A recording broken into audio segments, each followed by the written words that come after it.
तो आप हाँ हाँ, अरे नीरज जी से कोई भी अगर आप देखें खफा नहीं रह सकता, और कभी भी अगर आप देखें वो बना नहीं करते छुट्टी के लिए।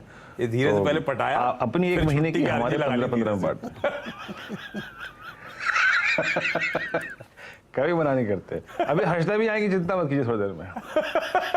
हम तैयारी कर रहे हैं, मुझे लग रहा है नहीं कोई नहीं जा रहा आप लोगों को छोड़ के, हम सब यही हैं।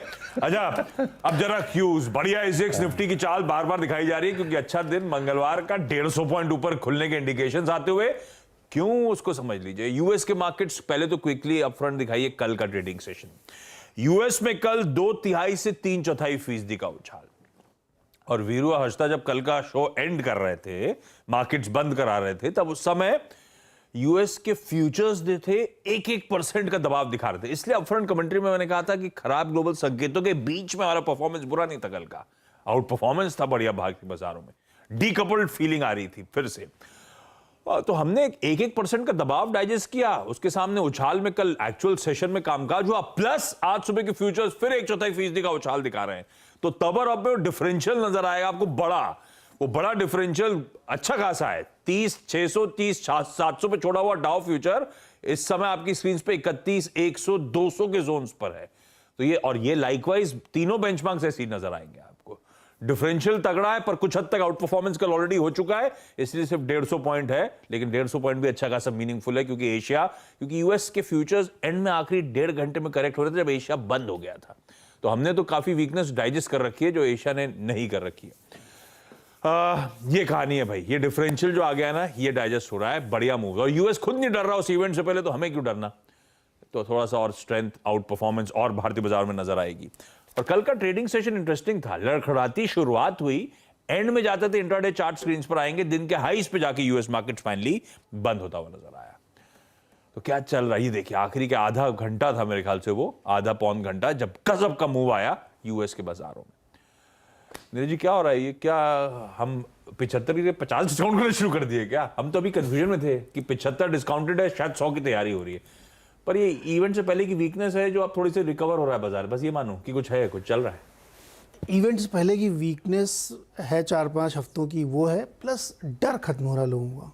हाँ। इतनी ज़्यादा चर्चा है, इतना ज़्यादा डिस्कशन हो रहे हैं कि लोगों को लगता है अच्छा क्या है, चलो मान लो 75 तो हो ही जाएगा, मान के चल रहे हैं लोग। 75 बेसिस पॉइंट का डिस्काउंट, ठीक है चलो कर लो आप उसमें। दूसरा ये कि और कोई शॉकर आ सकता है क्या, तरह तरह के डिस्कशन चल रहे हैं।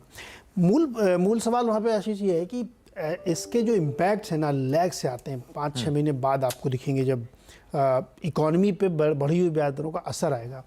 तो मार्केट इतनी दूर क्यों भी जाए, अभी जो ट्रेडर्स मार्केट है, दिन के दिन आप इस तरीके से बिहेव कर रहे हैं, तो यूएस फेड का जो मूव होगा उस पर डिस्कशन होगा कि नवंबर में क्या होगा। अब अभी यह कल वाली जो परसों वाली, इसको तो छोड़ दिया लोगों ने कि चलो 75 कर दिया।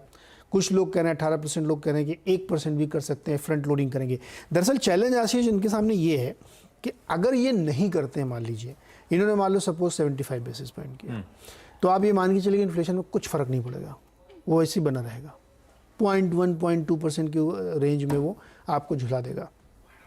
नवंबर में चुनाव है वहाँ पे सीनेट के, उस पर उसका असर आएगा। फिर ये चक्र जो है अगले साल स्पिल ओवर हो जाएगा, तो फिर दिक्कत बढ़ेगी। इसलिए कुछ लोगों का मानना है कि शायद फेड अब वो रिस्क नहीं लेगा।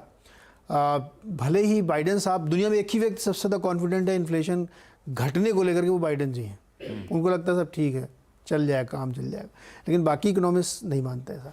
तो 1% हो सकता है कि फ्रंट लोडिंग कर दे। अगर फ्रंट लोडिंग हुई तो मार्केट के लिए शॉकर है, अगर नहीं हुई तो कोई दिक्कत नहीं है। तो ये 3-4 हफ्ते से गिर रहा है, इसलिए कल लोगों ने थोड़ा सा ऊपर की तरफ खरीदारी की थी। बाकी कोई चेंज नहीं, कोई ट्रेंड नहीं, कुछ नहीं बदला है, सब ऐसे चल रहा है। 15-16 बैंकों का होना, ये बात ध्यान रखिएगा, world wide cost of fund बढ़ेगी। सब ये बैंक ऑफ इंग्लैंड करेगा, जापान करेगा, चाइना करेगा, स्विट्जरलैंड करेगा, जर्मनी करेगा, सब लोग ब्याज दरें बढ़ा रहे हैं, और भारत भी करेगा अगले हफ्ते।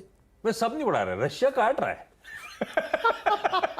एक रे ऑफ होप। अरे आप चाइना ने भी काटा था, लेकिन इस बार देखते इस बार स्टेटस को मैंने चले